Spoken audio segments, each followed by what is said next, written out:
welcome back to my channel. If you're new here, hi, my name is Crash and you can call me Crashy. The hair on my arm. Today is going to be another one of those videos, part of my bisexuality series, and I'm very excited about this one. I had the idea to make this video a couple weeks ago, decided to talk about it finally, and that video topic is going to be one of my new favorite anime series that I mentioned in my most recent favorites video, and that is Renai Bokun. And the reason that I want to talk about this series today is because how much it promotes LGBT relationships and normalizes them, and kind of talk about some of the bi-ish characters in the series. It's a good series. I'm excited to talk about it with you today.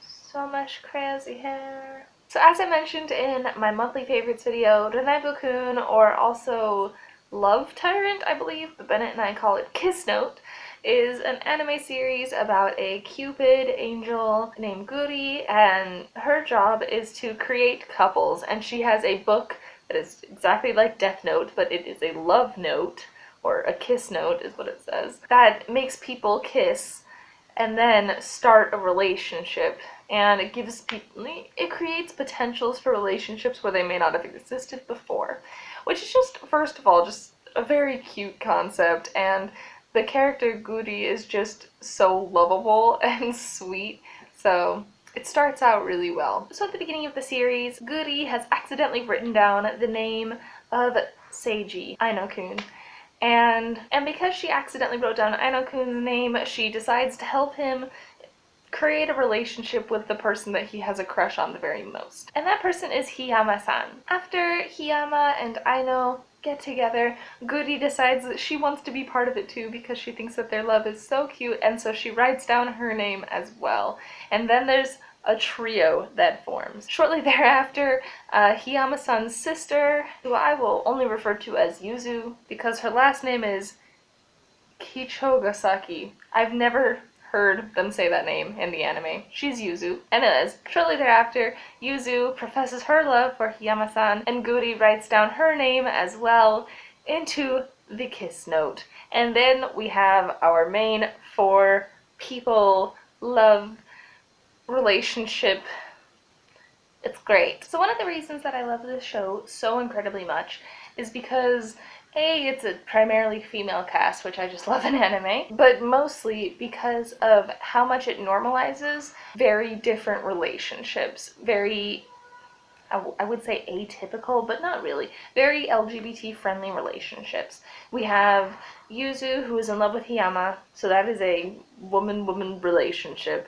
And then we have Guri, who has kissed everyone in the group. And we have Hiyama and Aino, and they are a heterosexual relationship. And so one of the reasons that I have been so drawn to this anime is not only are they pretty much in a polyamorous relationship, let's just get that out of the way, but also because it has three pretty much different possibilities of relationships here.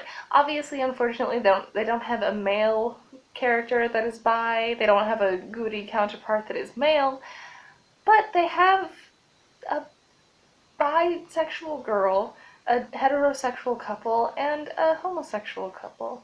And that's lovely.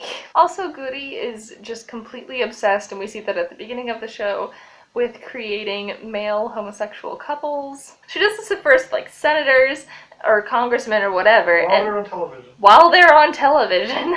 And then later does it with like a policeman and a stalker or some guy like that. A little bit later on in the season, I don't want to spoil too much, but Guri loses her love note, it gets destroyed, and so all of the relationships that she'd previously formed, including this foursome group, gets destroyed and can be rebuilt back up, either by writing them back down into the love note or by people actually being in love and continuing on their relationship.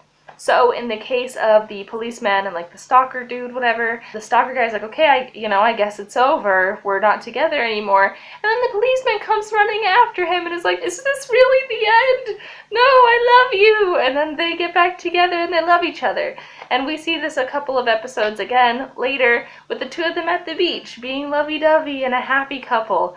And that's so cute. And that's the beautiful thing about the kiss note, is that it creates these relationships, but then if the kiss note breaks, if something happens to it, the foundations of those relationships are still there, and that gives the people the opportunity to, like, choose whether they really want to be together or not. And in the cases of the policeman and the dude stalker man thing, they fell in love, and that's wonderful, and not really something that I don't think many, like, anime, but also it's not really a thing in Japan that people talk about a lot, is homosexual relationships or homosexual couples. So, good anime! Yeah. So cute.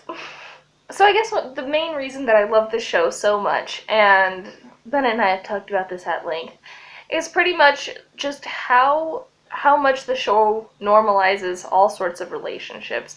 It makes every single different type of relationship something funny. It adds hilarity. Yeah, it adds hilarity to every single type of situation, of every single type of relationship that is presented in the show. And that's what normalizes all of it. It's saying it doesn't matter what anybody's genders are, what anybody's sexualities are, all relationships are valid, are equally as hilarious, and have equally enough drama in them, so they're not weird because they're all weird. All relationships are weird. It doesn't matter what kind it is. There's no point in thinking that some are invalid because they're all the same. And I think that's one of the reasons that I just love this show so incredibly much. I'm not sure what else I can say about this show without just spoiling it too much, but it's wonderful. I really, really recommend that you check it out. But regardless, I have been obsessed with this show since we first found it. I'm so happy that we found it.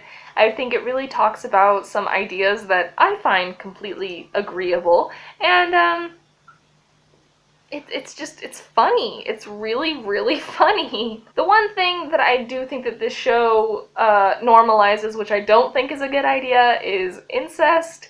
Not sure if I mentioned this earlier, but Yuzu and Hiyama are half-sisters.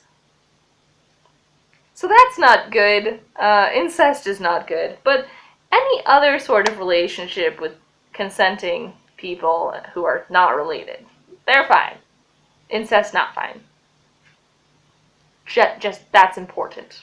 Anyways, it's a wonderful show. It provides a little bit of insight into bi life, I guess, but it validates all relationships, and that's lovely. Anyways, I'm in so much pain right now, so I'm gonna get going. I hope you enjoyed this video. If you've seen the show, let me know what you think about it. If not, go check it out and then come back and let me know what you think about it, because I want to know if other people love it just as much as I do. And I will see you on the internet. Adios!